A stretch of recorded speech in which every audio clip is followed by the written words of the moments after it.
Hello there.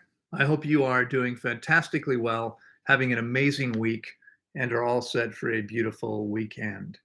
Life is good here in paradise. What can I say? Blue skies, sunshine, beautiful weather. It was actually quite chilly this morning when I got up at 5 o'clock, and it's typical this time of year because there's almost no clouds in the sky most of the time. The daytime heat dissipates quickly, and so we have cooler evenings. And it's interesting. Um, I don't know how you feel about this. I mean, it's still relatively warm. It's never cold here, but cooler than other places. And being in the tropics at sea level, for instance, it's so hot that if you are with somebody, you probably want them to keep their distance. It's just too much. Body heat is too much on top of the heat. It's actually nice because it's cool enough that it feels good to have a warm body next to you. It's nice. You can have some blankets. I mean, at sea level, sometimes you don't even want to have a sheet on you. It can be so warm sometimes. So I love warm weather, but it's not really comfortable for sleeping. You may be aware that our body temperature actually needs to drop when we sleep, right? We go through our temperature cycles through the day, with roughly 4 p.m. being the high point. And so by the time we're ready to go to sleep, our temperature is coming down, and it gets cooler and cooler all night, and reaches a low point at 4 a.m. And then as we move towards hours where we're more likely to be waking up as the sun's coming up, the temperature is coming back up. Okay, so when it's too hot, it's hard to sleep very comfortably or very well. Both, actually. You're not going to be very comfortable, and you're probably not going to sleep very well because your body doesn't actually have the chance to cool down so much. So anyway, welcome. Glad you're here. I see I've got a question here from James D, who says, Loren, a friend has colitis and potentially an intestinal blockage. She's going for an endoscopy. She also has had Ehlers-Danlos syndrome for a long time. Any suggestions in colitis and this blockage? Yeah, I mean, the thing to do, what I would do, the only thing I would do is I would fast long enough and properly. She definitely doesn't want to get any sort of medical intervention if she can avoid it, because medical intervention causes as many problems as it resolves. The body's self-healing. I mean, the problem here is almost certainly the result of eating a less than optimal diet, perhaps much less than optimal diet for a long time. That's how we get blockages. I mean, you don't wind up with intestinal blockages if you're eating apples and oranges. Okay, that doesn't happen. We wind up with these issues, colitis and all the other problems, because we're consuming things that never belonged in the body. And so the body doesn't do a very good job with them. But that's why it occurs. So the way to resolve it is to take a break from eating, fast long enough and properly, getting enough water, resting as completely as possible.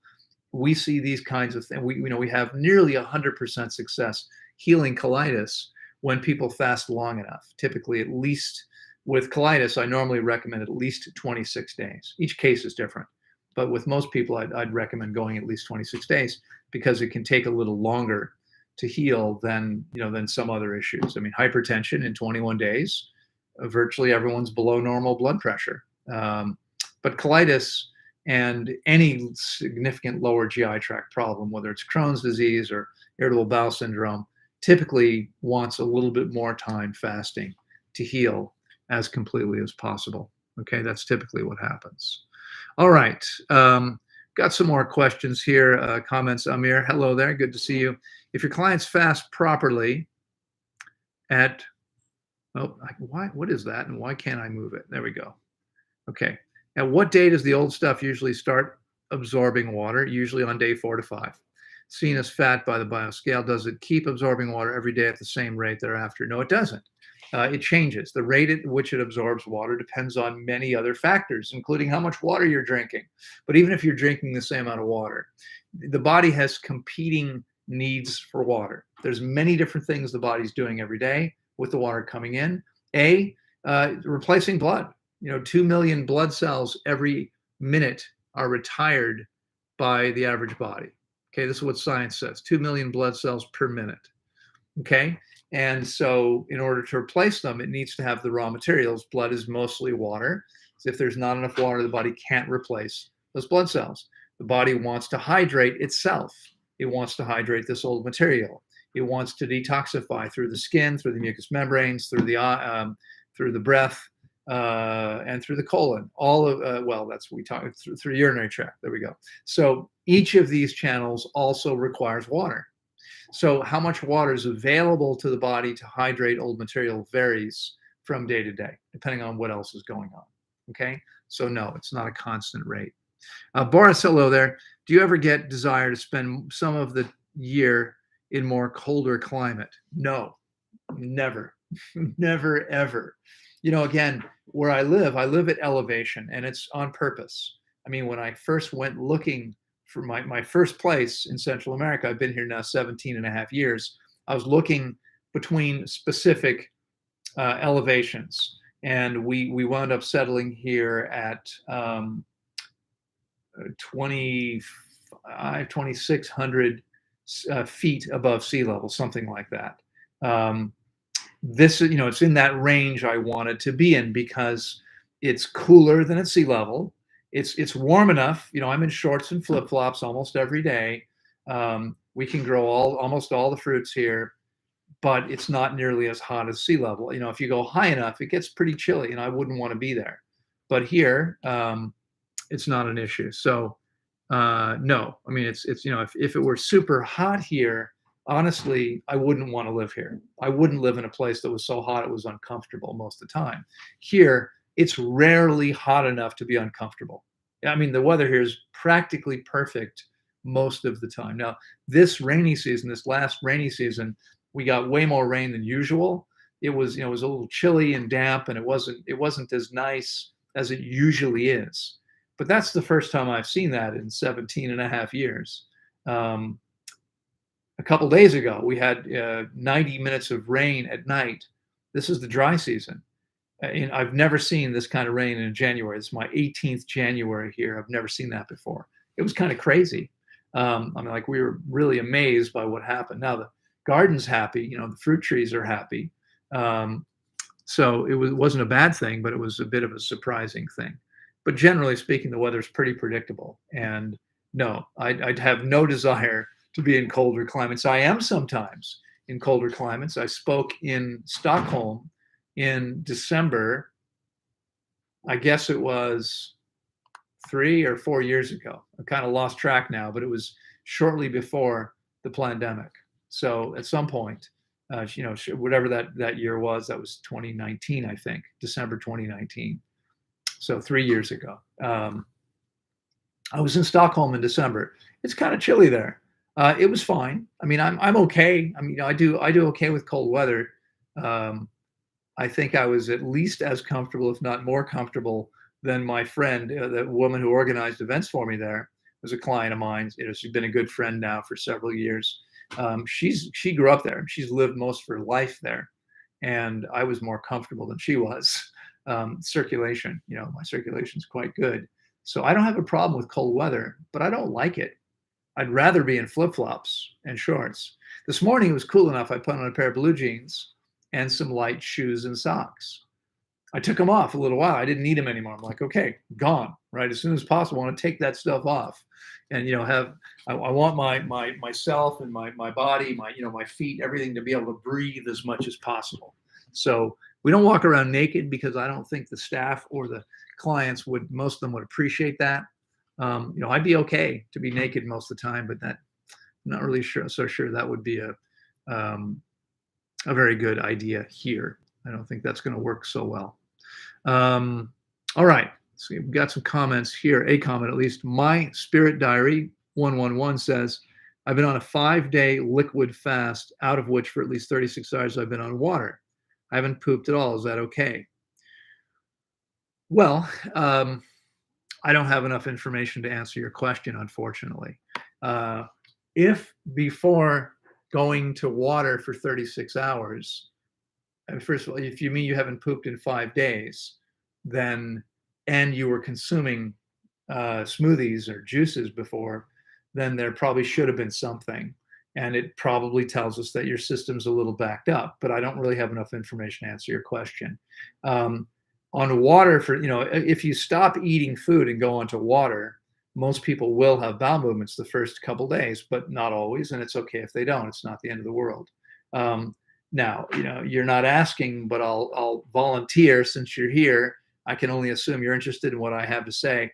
I'll tell you that I don't recommend juices or smoothies as a way to cleanse the body because they're unnatural, overly concentrated, largely oxidized, imbalanced, fragmented, have high levels of heavy water. Deuterium shows up in when we, especially in juices, not so much smoothies. Smoothies is the whole food, but in juices, they're going to have high levels of heavy water, which isn't good for you. So that wouldn't be my recommendation. Water-only fasting is way more powerful than anything else that I'm aware of. And the key is to have guidance so you actually know what you're doing and are doing it properly. But that would be my recommendation with guidance. And I can guide you remotely if you can't get yourself here, but that's the way to heal. All right. I'll answer a few more questions, then we're going to talk a little bit. Steve says, hi, Loren, how are you? Dry mouth, horrible taste. Do you recommend anything? And cramps in legs? Well, the first thing I would recommend doing if you have a dry mouth and cramps and horrible taste is asking yourself, what have you been doing? What did your diet look like recently? Did you make some poor choices? Did you eat some things you shouldn't have eaten? The only time my mouth has ever been dry is when I've eaten something I shouldn't have eaten. Otherwise, it's not an issue. If you're eating ideally, optimally, then there's nothing to do. So what you should be doing probably is sipping water, plenty of it, on an ongoing basis, no more than 500 milliliters an hour, right? But every hour, sip a full glass of water throughout the day. Drink. Most people are quite dehydrated and probably need to drink close to 4 liters a day, even when not fasting. If you're not drinking that much now and your mouth is dry and you got a bad taste and you've got cramps, that would probably be a good idea. But again, there isn't enough information here to really know what's going on for you, with you, why there's cramps, etc. Okay, we've got a super chat here. David is here with an Australian $7.99 contribution. Thank you, David, so much. I appreciate that. He says, liver flushes, are they beneficial? The stories that people are often reporting coming out, what are they? Thank you. Yeah, liver flushes, I doubt are really beneficial. I don't really know. There hasn't been a lot of study on this, and I don't have personal experience with them because I have no needs to do a liver flush. The way to heal the body and cleanse the body is by water-only fasting. And your body will heal the liver better than anything else can do it because cleansing and healing are biological processes. So the best way to cleanse or heal any organ or the system as a whole is to get out of its way and let it do what it can do. And that's what fasting does. I personally wouldn't take these flushes. You're talking about things that are, what are they? They're grapefruit juice and vinegar, or there's different recipes, different formulas. But you're talking about consuming things that don't actually belong in the human body. One of them is olive oil and something else. And I think what's happening there is it's the olive oil and the bile that are forming these stones that people think are gallstones. I doubt that's what's really going on. I doubt. That you put them on a plate and they melt at room temperature. I think this is a combination of fat, the oil, and the bile that forms these stones. So no, I don't. I personally wouldn't do them and don't recommend them. And I think that's what your people are seeing, and that's obviously not. That's not really helping. You're putting things in that shouldn't be there in the first place, and that's why you're causing these things. All right, let's see. Yasir Chowdhury, I'm a huge fan and really appreciate your knowledge. You're a gift to the humanity. Well, thank you so much. It's a very kind comment, and I appreciate that very much. I truly believe that each of us has genius, everyone, in some area.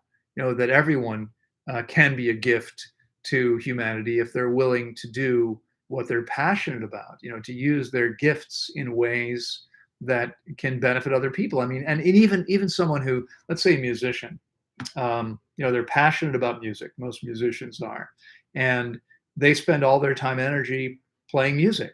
Fantastic. And what the world needs is happy, turned on people, and that's what a musician should be doing, is playing music. And that does benefit humanity, right? I mean, the world needs music, right? Less bickering and arguing and bitching, and more music. So thank you. I appreciate that very much.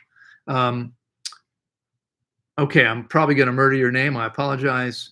Pinar Van Wyck. Hi, Loren. Is it a good idea to limit water consumption to 3 times a day? I find myself drinking way too much water.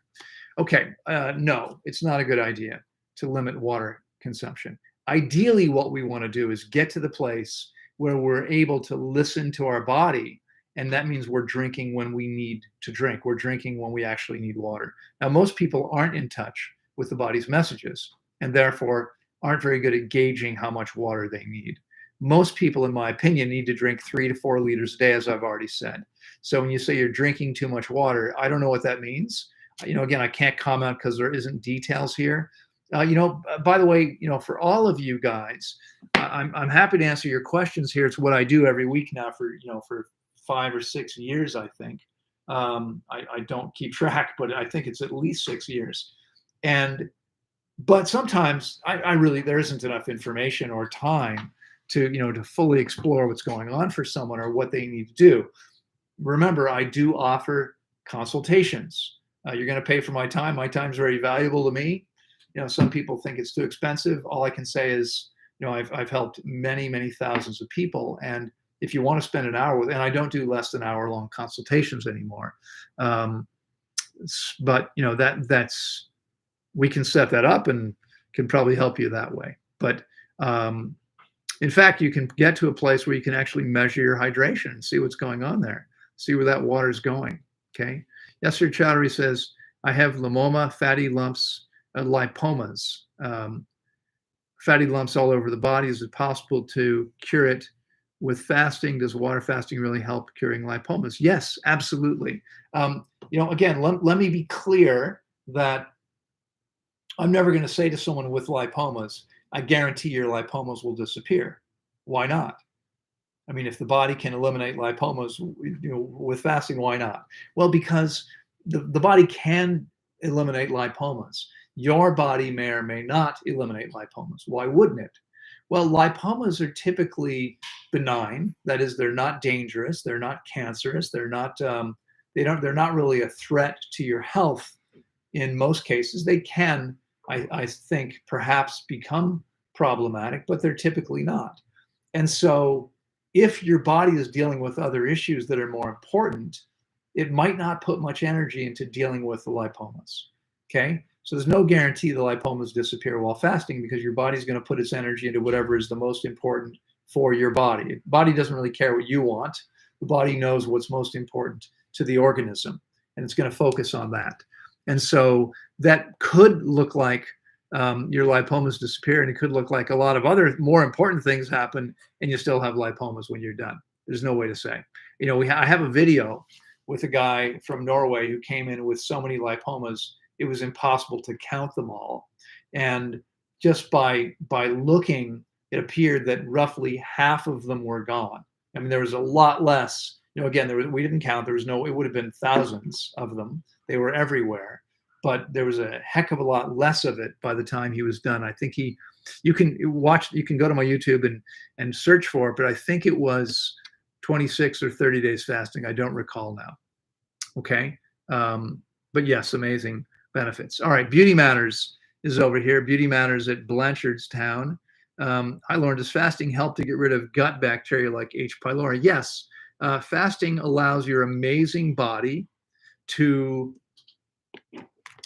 balance anything that needs to be balanced, right? And so bacteria that don't belong in the body are there because you've got something they want. Okay, they're not harmful. They're not hurting you. The problem is the garbage in the body that's attracting them.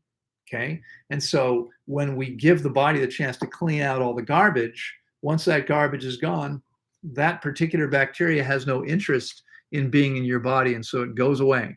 All right. Jared Polanski says, looking forward to the gentle Professor Spirit debate. Yep. Not so much a debate. I mean, it was going to be, I guess you can call it a debate. We had a discussion yesterday evening for 90 minutes, moderated by Alex Lambert from Quebec, who's living in Bali, and who I did an interview, interviewed me, has interviewed both of us separately, and asked us if we'd be willing to do this. I think that was a couple months ago. Asked us if we'd be willing to have this conversation where we discussed several things, including, can the body detoxify too quickly? Do we need to transition slowly to a healthy diet? Do we, as the Arab people believe, do we need to, how about juice fasting versus water fasting, the use of enemas? I think that was about it. There might have been one more area that we covered, but we spent 90 minutes together. In the end, it was actually a little bit overtime. I had to get out of here because I had people waiting for me to run a lead a meditation at 7 p.m. Most nights. But coming up on Sunday, there's going to be a premiere, and I have on my Instagram, there's a what's it called? Is it a reel? No. It's a story. I really don't understand this stuff, which is which, but it's posted on my Instagram channel. I can probably, I'm not sure I'll get the link up here. But if you're watching on YouTube, stay tuned or go to my Instagram, and you'll get the link there. And maybe I'll share it in other places as well. If you want to check out this premiere, it should be fun. It's going to be a live event with chat, so it's a recorded debate, but we'll be there, so you'll be able to ask questions. I think that's the plan anyway. It's on Sunday. I have to look at my schedule because I've got plans on Sunday. So I was informed last night that was the plan, and I hope I'll be able to be there when it's live. Smalia Dance says, hello, is it typical that my need for water diminished over time, even if I didn't fast? I've been 1.5 years on 2 monofruit meals and lettuce, and now need 1 liter of water a day when I needed 4 before. Honestly, I doubt that's the case. So I hear you saying that this is what you believe is happening, but how do you know? I mean, I think what you're telling me is there's a desire to drink only a liter of water, and then you don't feel like your body wants any more. And I hear that. But we actually measure hydration here. And we have a lot of people that come in drinking a liter of water and thinking they're fine, but they're actually severely dehydrated. And what happens as we get dehydrated is we lose touch with our thirst mechanism. So the fact that you're only feeling like drinking a liter doesn't necessarily mean that that's all you need. Okay?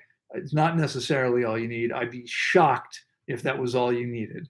It's very unlikely. We see people all the time coming here who are eating a fruit-based diet, fruits and leafy greens, as I recommend. There are people following me, etc., and they come here to fast, and they think that because they're eating this way, this is all they need. Most of these people all these people are severely dehydrated. The ones drinking enough water aren't as dehydrated as most people. But most of them are quite dehydrated. So I'd be very surprised if that really was enough for you. Okay, Stockholm was December 2019, right when I discovered you. Okay. All right. Hello, Jen. Good to see you. Luke, nice to see you here. Greetings from Stockholm. Hey, thank you. Just talking about you, Stockholm.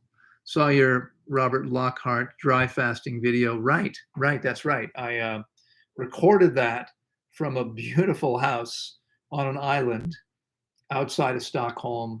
On that morning, it was 15 minutes before starting a full day seminar that I taught there. And I had just gotten the news of Robert's death. Robert was an amazing guy. He died as a result of damage to his kidneys from dry fasting and from not drinking enough water, eating a perfect diet and not drinking. He wasn't drinking any water.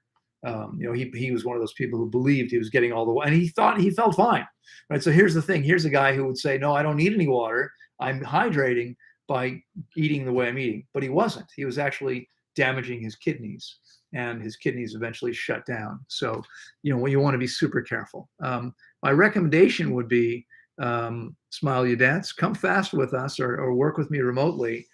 Ideally, if you're going to do it remotely, get a bioimpedance scale so we can actually see those numbers and I can help you interpret them properly. And I'll show you. I mean, I seriously doubt that's enough water for you. Okay, we've got a couple super chats here. Yasir Chowdhury has made an Australian $10 contribution. Thank you so much. And you're very welcome. I don't see another question, so I guess there's no question attached to that. Thank you. Let's see, and there's another one here from Christina Alfeche. Christina Alfeche, and I think there was a comment. There we go. Christina says, "Hi, Sir Loren. It's Chris from Philippines. Can I ask something? How to treat the baby if being sick and diarrhea?" That's a really good question. Unfortunately, I'm probably not really equipped to answer that question. I mean, the first thing is, if the baby is consuming, what is it consuming? Okay, is the baby consuming your breast milk? If so, what are you eating? Because there are things that you're consuming that could be affecting the baby in this way. And obviously, if that's what's going on, you want to stop doing that. Okay. Oh, I see, Frank, there's another super chat here I missed. I'll come back to you in just a second. Okay, so I'm so sorry. I wish I could tell you more, but I'm not really. I mean, the first thing to do would be to check to see what the two of you are consuming. Is there something there? And then maybe to consume nothing for the baby, except maybe sipping water for, depending on the age of the baby. Again, I can't give you advice. I don't even know how old or how large the baby is. I have worked with children. Recently, a 7-year-old who went 5 days, not very long. It was a very small 7-year-old, much smaller than most people. Parents are both very small.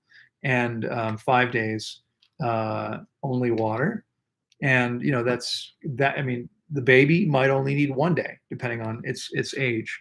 I did have a client 2.5 years old once who was born with a heart defect in the Netherlands, who fasted for 5 days as well. Excuse me. 2.5 years old. I guess it's still a little bit chilly. 2.5 years old, 5 days only, water. So, depending on the age and size of the baby, maybe 1 day would be long enough. Just a bit of a break from processing food, because obviously anything going in there right now, the body is clearly not wanting that. Okay. So I hope that makes sense. I hope that helps you. I'm sorry you're having the problem. I hope your baby heals quickly. So Frank has made a $5 US dollar contribution. Hi, Frank. What prostate problems have you seen people run into from practicing semen retention? Happy 2023. Happy 2023 to you too. I can't specifically name the issues, but we've seen a couple of people who practice semen retention. This is where they don't ejaculate, and they wound up damaging their prostates. And, but I can't say more. I wish I could. I don't know the details. The thing, what I would say is that, and you may be aware of this, Frank, if you've been following me for a while. I mean, pretty much everything I teach and practice is based on my best efforts to understand and apply the laws of nature to the human body. So while sexual activity is completely natural, every species engages in them. Not every species engages in sexual activity simply for fun, or because, for connection. For some species, it's only for procreation. Obviously, we get a lot of pleasure from sex, and so it's completely normal and natural to engage in things that feel good. But retaining semen, hello there. I've just been joined by my buddy Chai. Hello. Retaining semen is not a natural practice. This is something people do because they believe there are benefits to it. I would suggest that what's natural is to ejaculate, and that when we don't do that, we're potentially creating problems, and that's what we've seen here. So I wish I could say more than that, but unfortunately, that's all I can tell you. Okay, I'd be very cautious about anything that was an unnatural practice. Okay, and so just be careful. All right, let me come back over here to Instagram. Luke says, "Can't wait to see your podcast with Professor Spira, would you consider doing more with others? I would. I love doing podcasts. I'd be happy to have these kinds of conversations. There's some guy that promotes. He's got something, I think it's called the Meat Militia, and he promotes a carnivore diet. He's a nutritionist and therefore thinks he knows everything. It seems to me he knows practically nothing. The guy sounds like a moron, frankly. And I've never heard of him. His name is Bart K. If you want to find him, someone I think actually on a live broadcast, maybe someone here now, someone said, do you know who this guy is? And I said no. So he sent me a link to this video where he attacks me, and I'm responding to a question about eating meat versus a plant-based diet. And but the guy's really it's embarrassing for me. I mean, when someone does something that's so bad, it's embarrassing. And I didn't watch the whole thing. I couldn't really listen to it. It was horrible to listen to, just because the guy's such an idiot. And he would stop the video every minute to comment. Someone asked me, maybe the same person sent it, would you debate this guy? No, I probably wouldn't. I mean, the guy he's not intelligent. He doesn't have good intentions. His intentions are to belittle anything that he disagrees with. And so you can't, if someone can't have a cordial conversation, an intelligent conversation, discussion about facts, then no, there's no point in doing that. Spear is a nice guy. It was, he has we have differences of opinion. And I understand where he's coming from, because I started off with Eric's books, Rational Fasting and then Mucusless Diet Healing System. A lot of the things he said just don't make sense to me. And so I moved beyond them. But we definitely agree on more than we disagree on. And it was a friendly enough conversation. I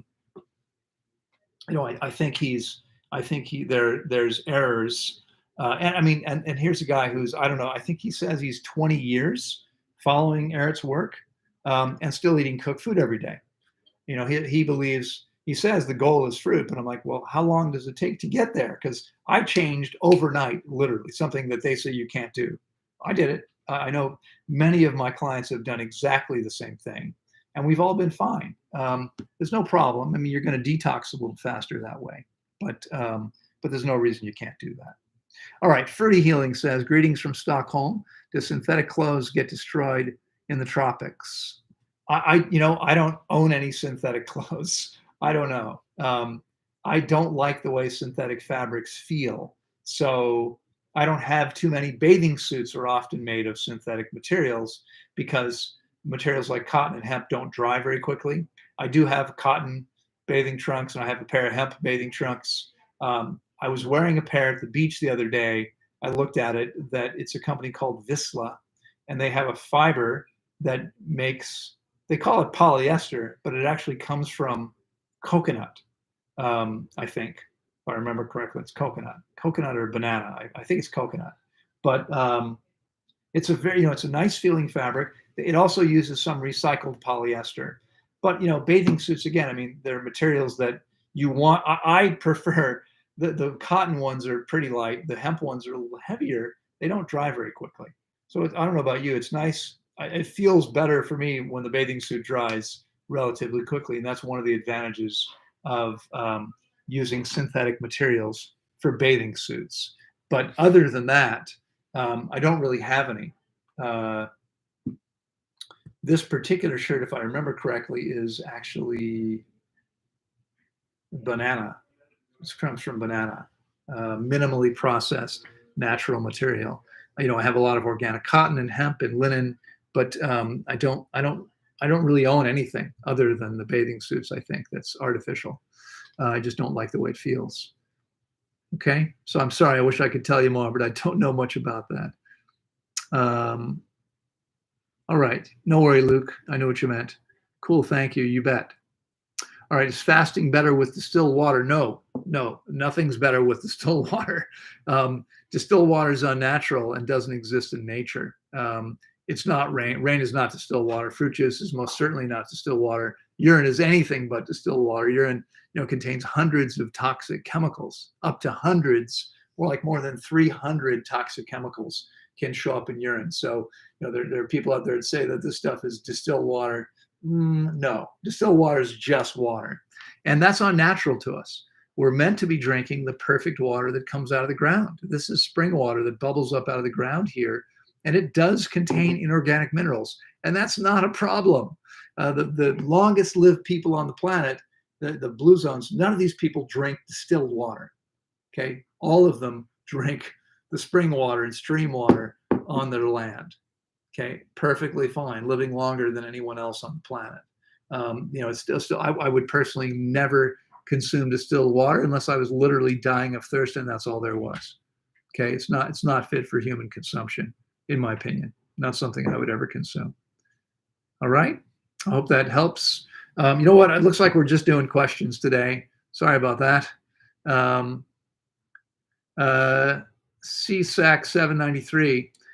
We were just talking about podcasts. I did one last night, have another one coming up soon. If you want to schedule a live broadcast and you have an audience, I'll be happy to talk to you about that. But this is me answering questions, so I'm not going to bring anyone on here at this point. How do we know if it's lipomas or swollen lymph? Well, first of all, we're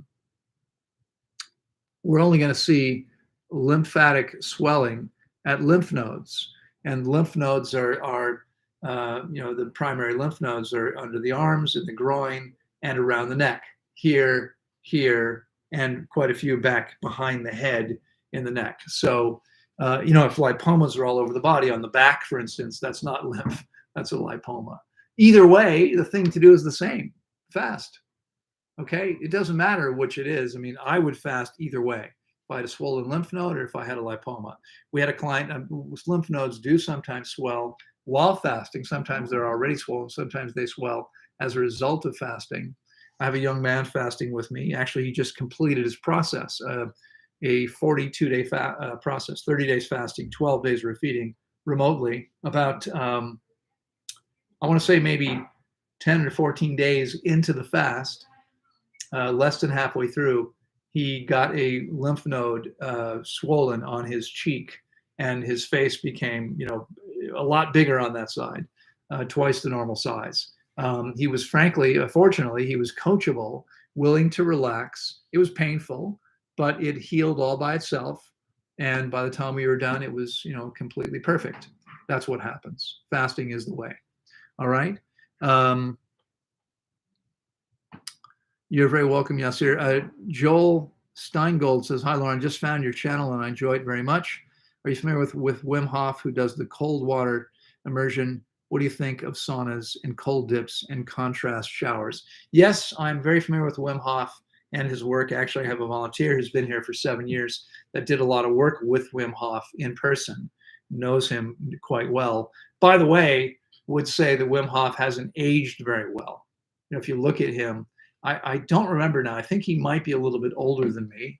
I don't know if anyone knows how old he is. I'll be 62 very soon. You can probably see have very, hardly any lines on my face. I mean, obviously, if I do this, or this, you'll see lines, but wrinkles. But normally, there's not really there. That's because of hydration.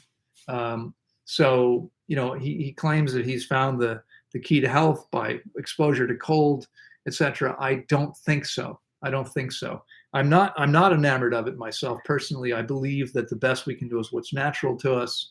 This idea that we challenge the body this way and we become healthier. I'm not so sure this is applicable in this instance. Now, there is some research that suggests that saunas are beneficial to people, but I'd have to look much more closely at that research and see the actual methods. It just doesn't make sense to me that exposing the body to extreme heat and sweating and losing electrolytes is going to be such a good idea. Is it YouTube, the conversation? The conversation, we recorded a video last night, which I think will go live on YouTube. And it'll be on Alex's, what you might want to do is go to my YouTube channel and look for the conversation that I had with Alex, the interview with Alex, or maybe Google it. You'll find it, or search on YouTube on his channel, Alex Lambert.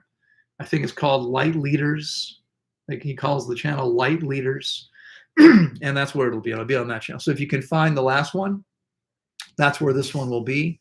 Again, I will be sharing a link. I shared a link. This question was here on Instagram, Dulce and Ra, and I shared a link last night. Look for my, I guess it's a story. I don't remember. I think I was sharing something that Alex published, and I'll probably do it again on Instagram, maybe YouTube as well. But I did share it last night, so there's a link that I've already published here on my Instagram channel. All right, Beauty Matters says, thank you so much for your answer. I've been following you for a few years, for sure. My dream is to come to you, and one day I will, Leanna. Okay, Leanna. Well, I mean, I don't know, of course, know your circumstances or where you are or what's going on for you, but it's not so terribly expensive that, I mean, it's, you know, it's easy if you are focused to find a way to raise a few $1,000s, and that's really all we're talking about.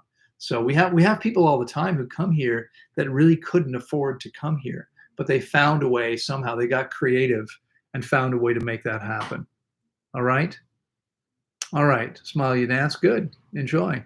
Okay. Let me go back to YouTube. I'm waving to some folks here on Instagram. Welcome, everybody. For how long did you most fast?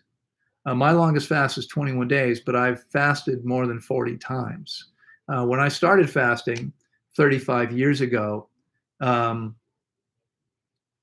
didn't know anything about the process. I read Arnold Ehret's book, Rational Fasting. It seemed crazy. I started doing, I did 2 days, and then I did 4 days, and I did 8 days. There was no internet at the time. I didn't have the benefit of Google or YouTube or anything else. And so I was on my own. Jared says, Bart K, Meat Militia is horrible. He just talks down about people. Yeah, I mean, he seems like a real moron. Oh, you sent me the link. Okay. Yeah, it's okay. No, it's all right. No problem. I mean, it's, it's good to know what's out there and what people are doing. The fact that he's a nutritionist, I mean, he seems to think that means he's an expert on nutrition. What they teach in nutrition programs is mostly nonsense. Okay, it's supported by big pharma. They're not interested in making people healthy. I wouldn't be surprised if a moron like this is actually being paid, supported by big pharma to get this, idiotic message out. I mean, it's truly idiotic nonsense what these guys saying, what some of these people are doing. It's, it's the worst thing you could do. And the science is pretty clear about this. But you get these morons that insist otherwise. So, again, I'm definitely not going to be debating someone like that, because that would be a waste of time and energy. There's no good's going to come of that. Anyone who's reasonable and intelligent and willing to have a conversation, you look your age, as does Wim Hof. Well, I appreciate your opinion, but I see people here all the time my age who look much older than I am. So I don't agree with you, but that's okay. Wim Hof, I think, looks a lot older. Alkaline Savage, yeah, because you have to be on an alkaline diet that consists of organic fruits and herbs, period. Okay, I'm not sure what exactly you're referring to, but all right. Organic fruits and soft, tender, leafy greens, yes. Herbs like culinary herbs and medicinal herbs, definitely not, in my opinion. Those things are always toxic to us, and we don't need them. But lettuces, yes, absolutely. We need leafy greens, and we need fruit, and that's really all we need. Okay. All right. So, Joel, I hope I answered your question there. Just checking time. I've got a few minutes left I can spend with you.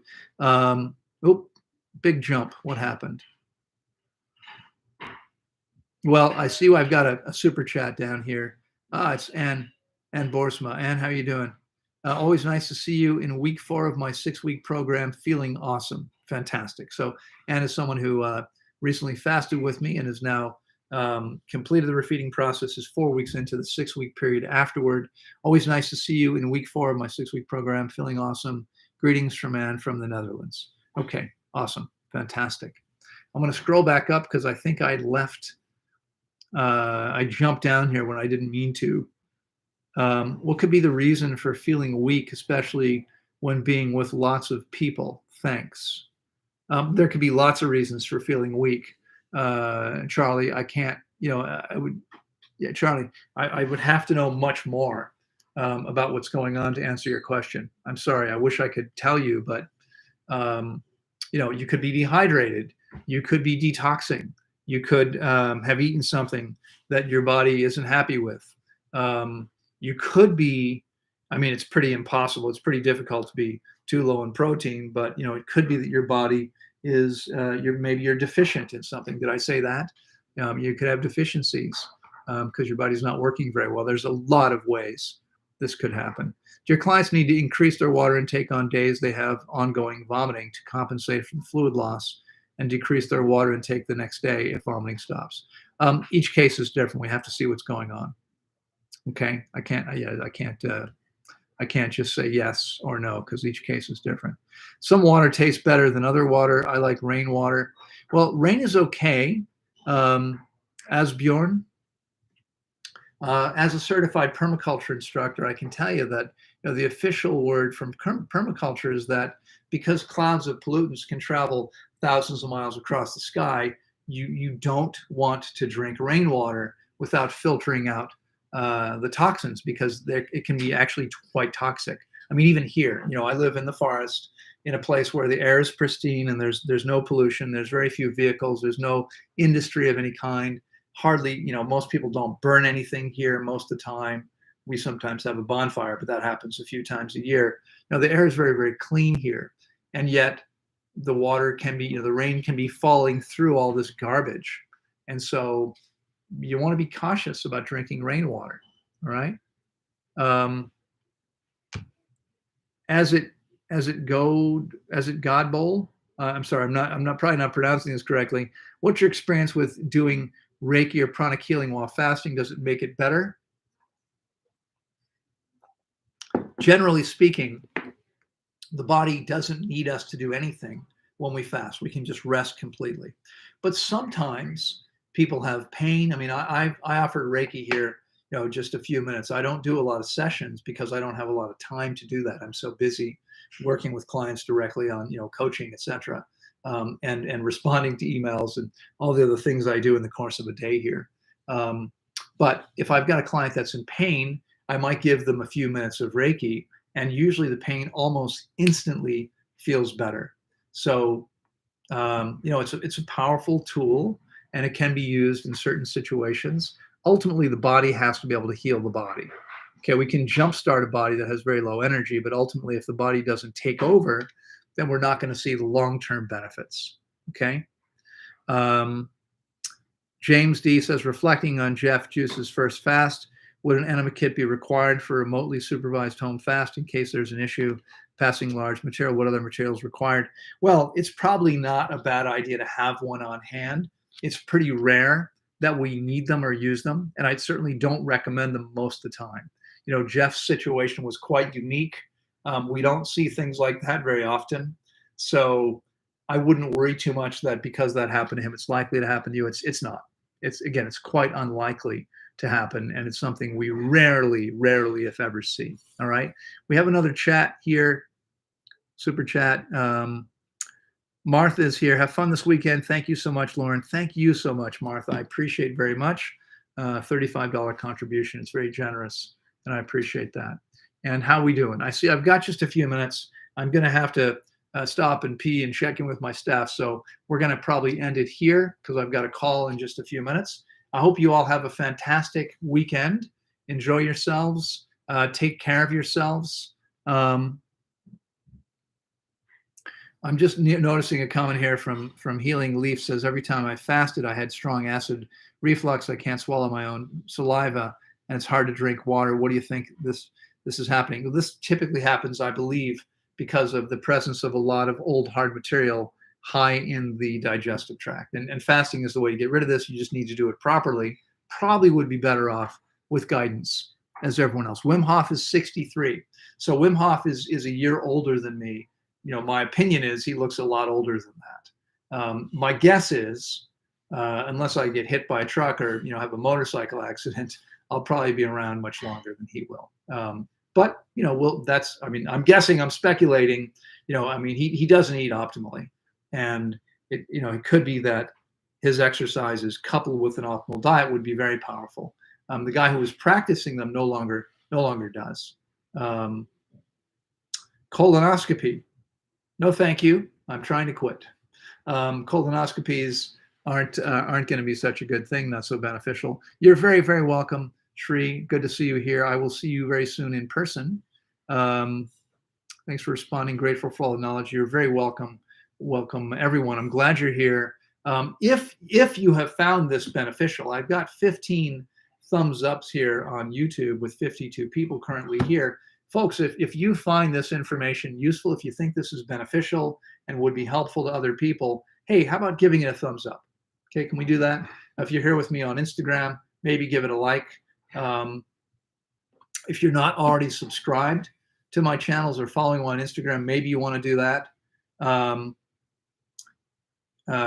Yeah, comment here. Wim Hof looks much older. Loren looks much younger. I mean, I agree with that, but that's my opinion, and it doesn't matter. I mean, everyone's entitled to their opinion. There are people who tell me I look old for my age. Okay, if you say so, that's okay. You're entitled to believe whatever you like. All I can say is 35 years without a day sick. I mean, I recently, but I went 35 years without a day sick recently. Ate something I shouldn't have eaten and didn't feel very good for a few days. Recovered pretty well. It's strong and fit. My body actually works better now than it did when I was 18. No need for glasses. Perfect vision, hearing. I mean, my joints. But when I had a full physical a couple of years ago for the first time in 30 some years, and the doctors kept saying, "How old are you?" because they couldn't believe what they were seeing. So anyway, folks, I've got to go. Have a fantastic week and weekend. Again, if you haven't already, give it a thumbs up and a like. Feel free to share the link on your page, channel, etc. profile. Maybe other people will benefit from this information. All right. Take care, everybody. I'll look forward to seeing you same time next week. Yeah, I'm thinking about that. Yes, I think that's going to happen next week. Bye-bye.